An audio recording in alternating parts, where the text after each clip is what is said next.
ng kampo ni re-electionist Cavite Governor John Vic Remulla na ireklamo si Imus Mayor Manny Maliksi, anak ng kanyang katunggaling si Ayong Maliksi. Nakunan daw kasi si Maliksi na namimigay ng sobrang may pera. At mula sa Cavite, nakatutok live si Ian Cruz. Ian? Yes, Vicky, isang video kung saan di umano makikita ang vote buying activity ng kampo umano ni gubernatorial candidate Ayong Maliksi at inilabas ngayong hapon ng kampo ni John Vic Remulla. Sa video ko umano kahapon ng isang concerned citizen ay pinakita sa GMA News ni incumbent Governor John Vic Remulla, makikita umano si Imus Mayor Manny Maliksi na isa sa namimigay umano ng nakasobrang pera na nagkakahalaga ng 1,000 piso sa rest house ng pamilya. Mga taga-Imus daw ang tumanggap. Nandun din daw ang manyang si gubernatorial candidate Ayong Maliksi na kinamayan ng mga tao. Planong dalhin sa National Office ng COMELEC ni Remulla ang kopya gaya ng naunang payo umano ng Provincial Election Supervisor. Naritong pahayag ni Remulla.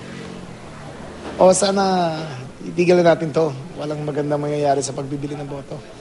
Sana kung anong sino gusto ng tao, lumabas na lang at tanggapin natin kung anong mangyayari.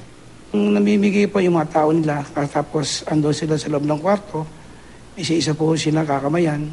Ang kauli-ulihan po kakamayan si Governor Ayong Maliksi. Anong bilin? Tulungan niya kami ang partido sa dating nahalalan. Sabi ko po sa kanila, kung may complaint sila, kailangan verified complaint and supported by affidavits. Pag walang affidavit? Wala po, hindi po. Yung mere video lang na hindi po admissible yun pagka walang nag-affidavit. Naman sa mag-amang Maliksi na amin nakausap kanina sa telepono ay pagpapasahod daw ng mga watchers ang nakuna ng kanilang video. Naritong pahayag ni Ginoong Ayong Maliksi. Pero yung sinasabi na yun na namigay ng pera, allegedly kami ng aking anak, baka kahapon naganap yun. Kasi kahapon pinagbili namin lahat yung mga watchers namin dito for final briefing at binigyan namin yung kanilang sweldo para sa araw ng Lunes.